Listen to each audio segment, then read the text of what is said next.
Good morning! Ayan, good morning sa inyong lahat. Miss Edily, hindi pa kita na ipapakilala. Sorry, okay. Meron pa palang ganon. Okay. Si Miss Edily Rosales Omoyon of Himalaya Organics is a board member for the Philippine Society for Cosmetic Scientists, founding member of the Network for Enterprising Women. She worked as an executive for the leading cosmetics company in the Philippines for 15 years before quitting her job and starting her own business. She is a successful online merchant for multiple e-commerce sites. She still considers herself a work-from-home mom. Over the years, her organic products and essentials for skin asthma have garnered various awards, such as the most unique product of 2011 award given by the Department of Agriculture, finalist for the SIAL Innovative Products in Paris, France. Milea believes that using natural ingredients are not only healthy, but it also helps Mother Earth breathe. Milea partners with small farmer communities from different parts of the country from whom they buy some of their raw materials. Tulad kahapon, si Chef Gaita, dun binili ang honey sa kanila.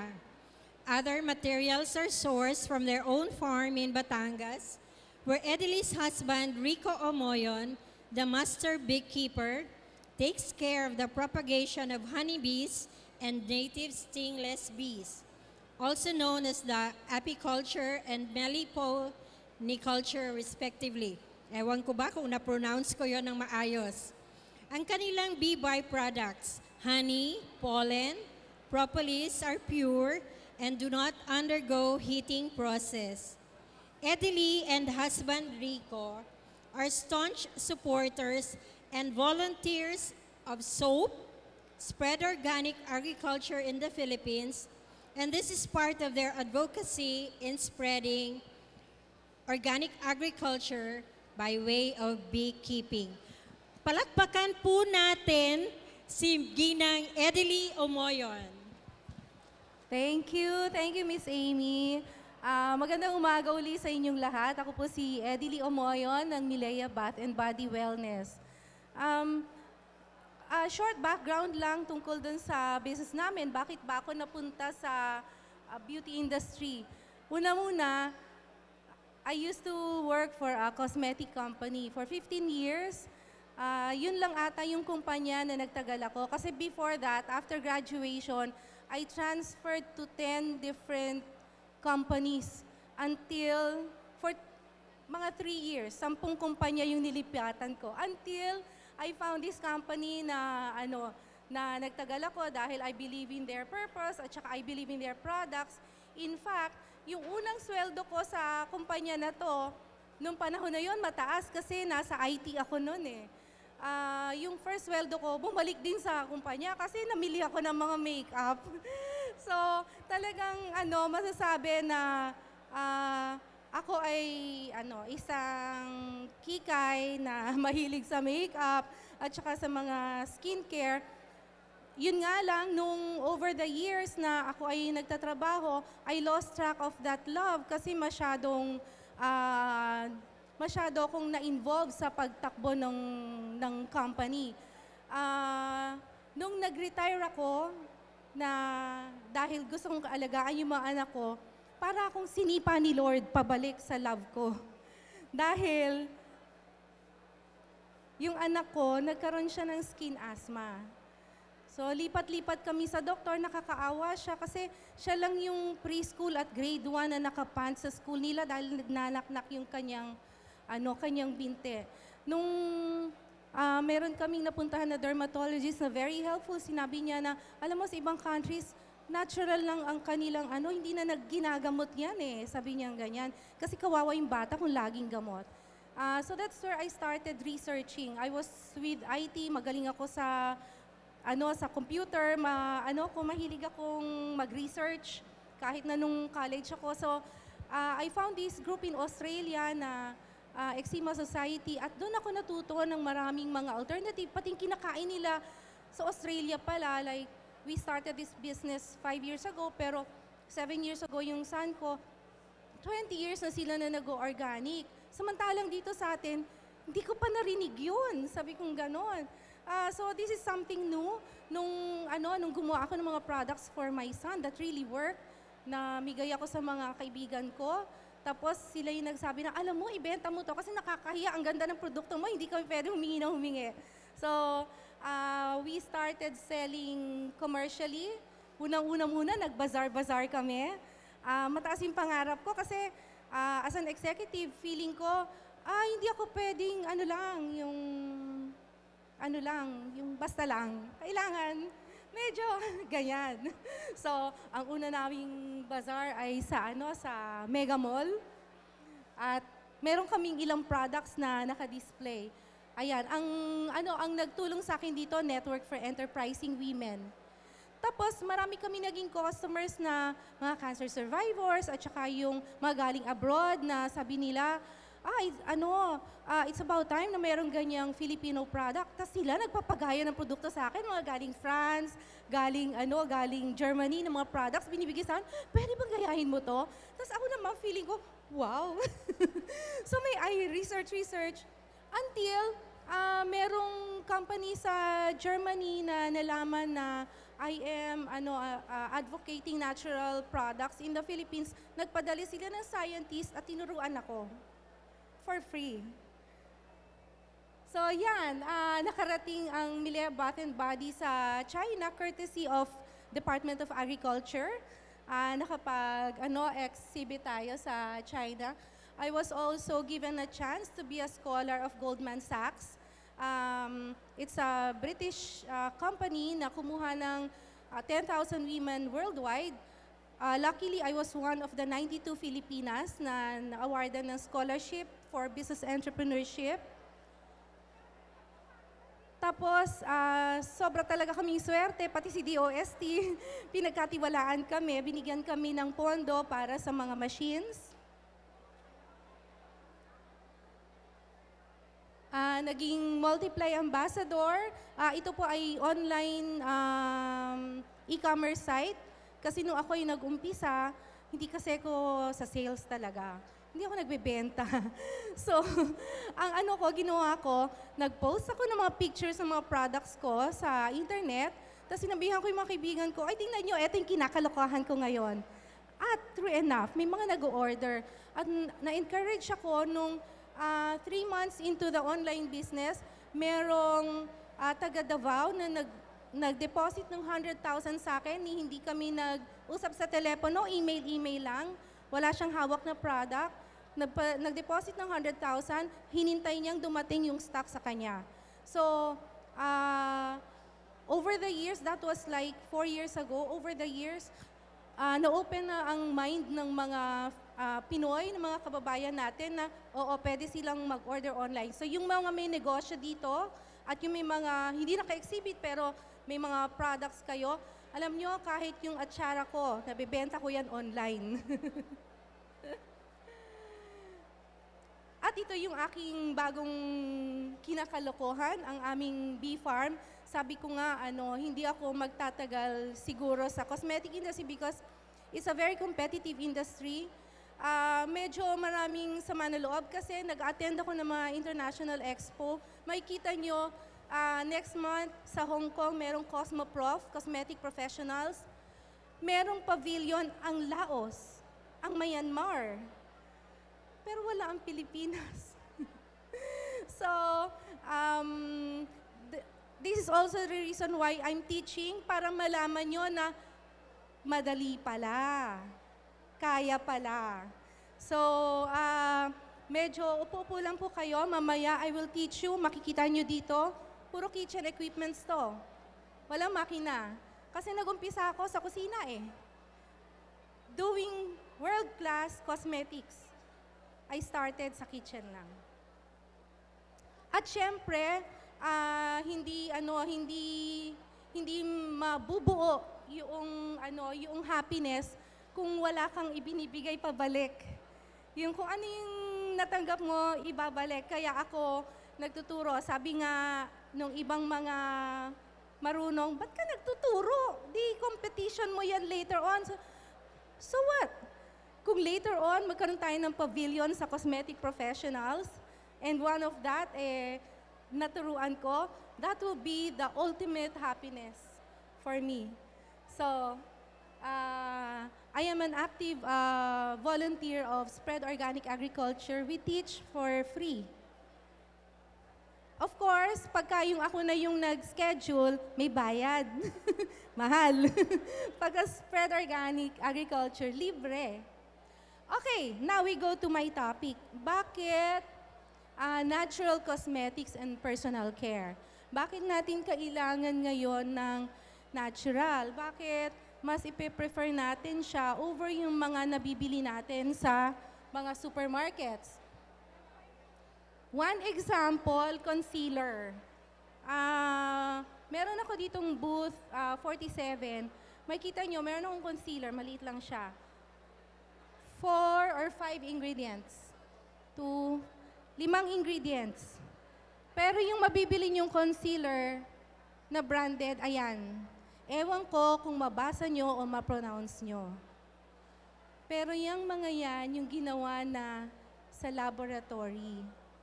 Dahil ang gusto ng mga cosmetic companies, ang experience ng customer ay uniform. Ang experience ng customer ay the same, kahit sinong gumamit, kahit kailan gamitin. Whereas ito, zinc oxide, puro mga natural yan eh. Kung meron ditong nag-attend kahapon nung mineral makeup, sabi ko, ang mineral makeup, pag-apply ng same shade sa isang muka, tapos in-apply sa iba, magkaiba yung dating. Ganun kasing natural.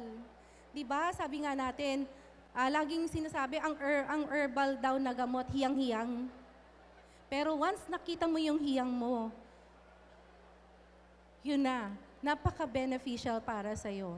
Well, ganun talaga yung natural. It's not the same experience from one user to another. Kaya ayaw yan ng mga cosmetic companies. Kasi ayaw nila ng magpoproduce sila ng tonelang lotion, tapos sasabihin ng merong 5,000 na customer, hindi hiyang sa akin. So, kaya nangyari na, ayun, gumamit sila ng chemical, gumamit sila ng mga preservative, na ngayon, na-discover natin, nakakakos pala ng cancer, nagbi-build up pala sa katawan, pati pumapasok sa bloodstream natin. So, there. Ang number one talagang kino-contest ngayon ay ang preservative.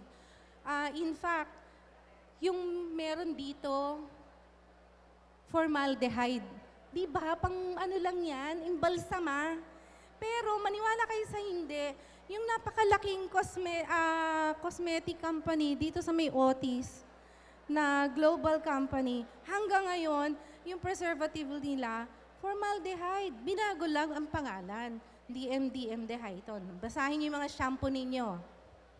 Pag may DMDM, yan na yun. So, sabi nung merong nagpuntang taga Greenpeace sa kanila at sinisita sila sa Amerika to. Sabi nung 25 years naman na continuous use bago maging cancer eh. Tama ba yun na sagot? So, tayo, it's time na we change our preferences, we change our lifestyle. Ayan yung mga chemical preservative na makikita natin commonly sa mga products natin. Tingnan natin, i-discuss ng isa-isa. Kasi hindi rin naman mabasa. Hindi ma-pronounce. Okay. Basic tayong mga magsasaka. Ako magsasaka din ako. Laging nasa araw. Laging hindi man ako nagbubungkal ng lupa, lagi akong, hoy, bakit ganun yun? Hoy, bakit ganun yun? So, naaarawan pa rin. So, kailangan meron tayong basic na skincare requirement, pababae o mapalalaki, para naman pag humarap tayo sa ating customer, hindi naman sabihin na, ba naman itong magsasaka na to, talagang pinabayaan na ang kanyang beauty. Okay? So, merong basic, cleansing, exfoliating, toning, moisturizing, and applying sunscreen.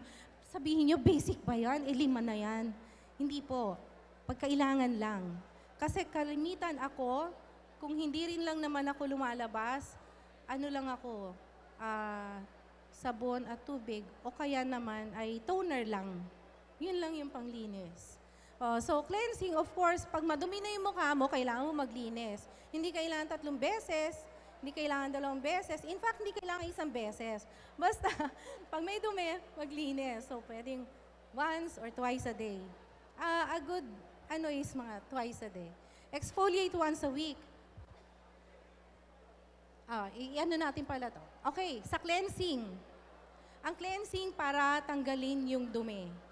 Kung may makeup, tapos sabi, never wash your face with hot or cold kasi magkakaroon yung ugat-ugat dito. Okay? Tapos, pag tanggal ng eye makeup, huwag ng tubig at sabon, mag-VCO. Lagay, kasi mahirap tanggalin yung eye makeup, especially kung ang ginagamit mo ay yung commercial, yung para kang tinapalan. Pero pag mineral makeup, soap and water lang. Otherwise, VCO. Dab ng very light. Huwag manggigil sa mata kasi napaka-sensitive. Tapos, exfoliate once a week, okay? Hindi nyo kailangan bumili ng mga scrub sa department store. Ano lang, yung malambot na face towel, kahit panty o brief nyo, pwede. O kaya naman, ito, meron siyang ginamit na special brush. So, ang importante ay hindi siya magasgas sa mukha.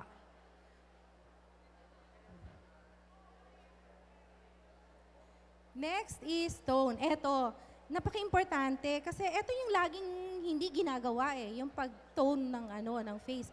Kasi once you tone your face, nawawala yung mga excess oil, tapos, especially kung ikaw ang gumawa, hindi nawawala yung natural moisture ng balat. So, maganda siyang lagyan ng cream after, na moisturizer. So, ang pag-tone, merong iba-ibang klase. Merong toner na ginagamitan ng bulak. Merong toner na ini-spray lang at idadab-dab-lab mo lang. Pwede kang gumamit ng fresh na fruit as toner. Maganda yung lemon, maganda yung strawberry. Kasi may mga fruit acids, papaya, yan, maganda. At saka yung mga herbal, kagaya ng basil, napakagandang toner ng basil, lemongrass. Moisturize. Pag yung balat ninyo, after maligo, yung balat ninyo parang nagbabanatan. Ibig sabihin, kulang siya sa moisture. Huwag niyong hayaan na gano'n. At pag malamig din, di ba pagka yung nasa farm tayo, malamig yung lugar natin, nagbabanatan yung mukha, kailangan mo mag-moisturize. Kahit na VCO, mag-apply ka niyan. Ang maganda moisturizer, hindi nakakaklag ng pores. Ito makikita nyo, lagi may avocado. Kasi napakaganda na avocado sa mukha. Apply sunscreen. Pag yung pag lalabas, or pag nasa loob ka na may mga fluorescent, buti kung mga LED yung ilaw, medyo okay. Pero pag fluorescent, talagang kailangan mo mag-sunscreen. At least mga SPF 30 pag lalabas, SPF 4 pag nasa loob lang. Yon. Kung meron kayong kailangang ilagay sa muka, pagkatapos maligo, yun ay sunscreen. Especially tayo na nagbubukid. Okay.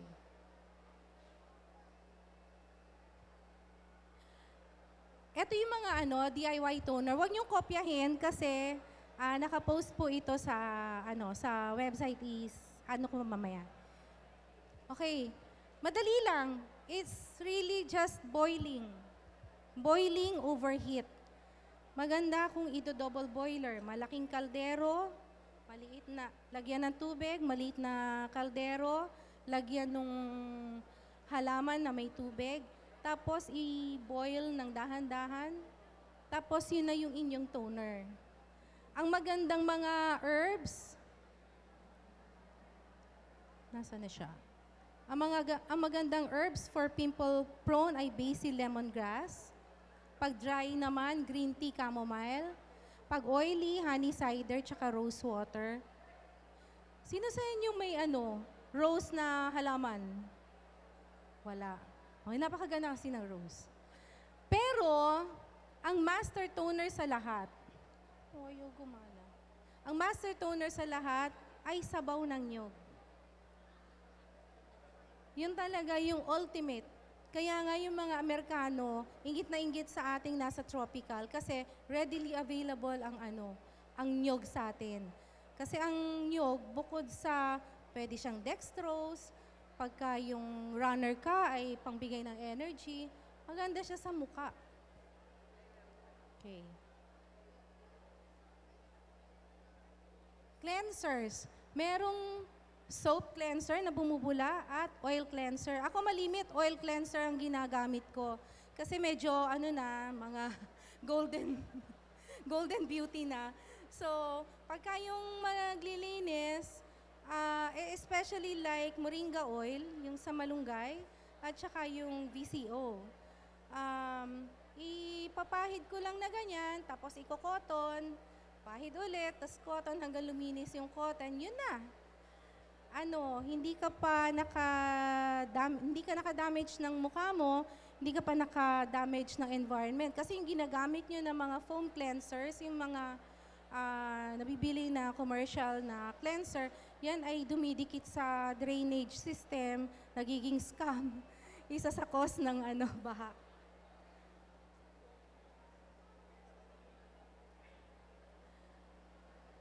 Okay, kaya kami bee farm kasi karamihan ng products namin na mabenta at nag-work talaga ay mga galing sa bubuyog. Honey, beeswax, propolis, pollen, lahat yung ginagamit namin sa balat. That's nung time na nakakuha kami ng bad batch, ibig sabihin peke. Talagang sabi ko, mama, nag-recall kami ng mga shampoo tsaka facial wash kasi baka mamaya ay iba kasing experience. Pag totoong honey yung ginamit, iba yung sugar na lang. So we have to recall.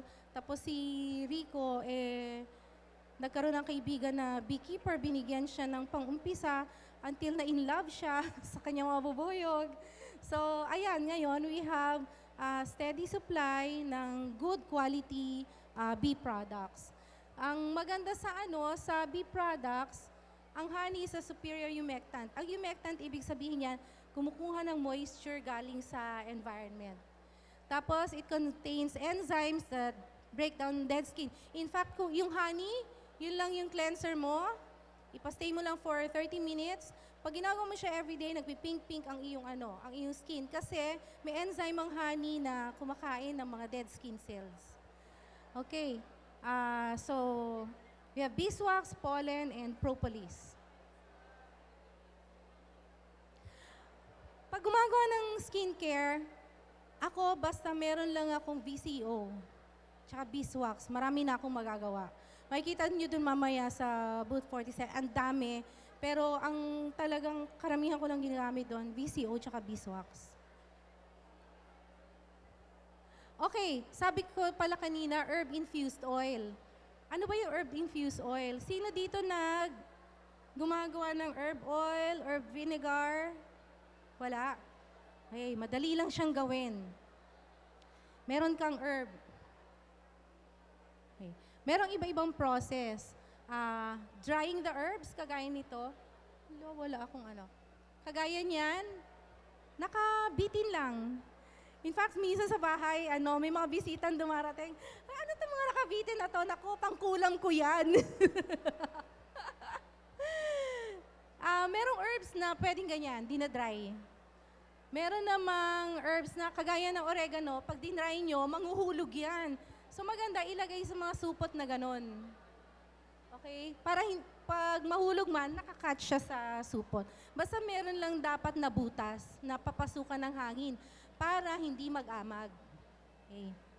Tapos, pwede rin ganito, towel method, especially yung mga mint, kasi mahirap i-dry ang mga mint. Nangunguluntoy, tapos wala na siyang flavor. Paper towel lang, pitas-pitasin yung ano, yung dahon. Dapat di sila magkakadikit. Tapos, patong-patong lang hanggang 7 patong. After ano, inspect nyo lang. Pagka yung nagka-crumble na yung dahon, pwede na yun. Meron ka ng ano, dried leaves. Alam nyo ba ang dried peppermint sa supermarket, yung 12 grams ay 400 pesos. Punta kay Shopwise. Galing US yung ano, yung brand na yon. Pero very easy to do. O kaya naman, ito, actually ito, nilalagay ito sa ano, sa, tawag doon sa dryer, sa, o kaya, ako, ginagawa ko sa yung ganyan na electric fan. Para lang may hangin sa itaas, may hangin sa ilalim. Especially yung mga, sino may blue ternate dito? Ganito yung pag-dry ng, ano, ng flower na blue ternate. Okay. So gusto niyo magnegosyo ng mga dried na herbs at saka dried na edible flowers, ganito lang yung process. Kung wala kayo ng mga equipment ng mga dehydrator, pwede pa rin. Hindi pwedeng sabihin na, wala kasi akong dehydrator. May paraan. Okay, eto naman yung infusion ng herb. Ang ibig sabihin ng infusion ng herb, yung properties ng halaman, inilalagay nyo dun sa oil o kaya sa tubig. So, I like yung mga oil-infused na herb kasi hindi lang siya naihalo sa pagkain, naihalo ko rin dito. Kasi for example, nag-infuse kayo ng basil, oregano, ang sarap nun sa sinangag. Pwede nyo pang ibenta. Okay. So ito, dapat naka-dry na kayo ng herbs, tapos ilalagay lang sa glass. Maganda kung dark glass. Tapos i-cover mo lang ng virgin coconut oil. Tapos, hayaan mo lang siya sa pwede sa sa kusina. Basta yung medyo naarawan, partial sun, pwede ring full sun. Leave it alone for 2 to 4 weeks. After that, i-squeeze mo lang yung herb, i-filter, at meron ka ng herb-infused oil. So for example, meron kang restaurant o kaya meron kang customer na mahilig sa mga herbs or kaya mahilig magluto. This is one way of preserving yung mga yung mga sandamakmak na tarragon, sandamakmak na basil sa inyong mga farm. And this will keep for 1 year. Walang refrigeration. Okay, ito yung mga tips for drying herbs. Hindi na natin siya i-discuss. Heat infusion method. Kagaya ng sinabi ko kanina, double boiler. Pwedeng diretso nyo na yung jar dun sa kasirola. Tapos, ang key lang naman doon, dapat makover ng oil or ng water yung herb. Yun lang naman yung parang guide ninyo. Tapos, i-strain, i-squeeze, at meron ka ng infused na by heat method. Ang temperature, yon importante din. Kasi kung tinaasan mo yung temperature, kaya tayo nagdo-double boiler para hindi siya masyado mainitan. Dahil pag tinaasan mo yung temperature, maraming namamatay na healing benefit ng halaman. So, dapat yan, ang ginagamit namin na meron kaming thermometer na ginagamit. Pwede ring candy thermometer ang gamitin nyo. Pero ang temperature namin nasa mga 50 degrees lang. Pwede pang hawakan. Yun.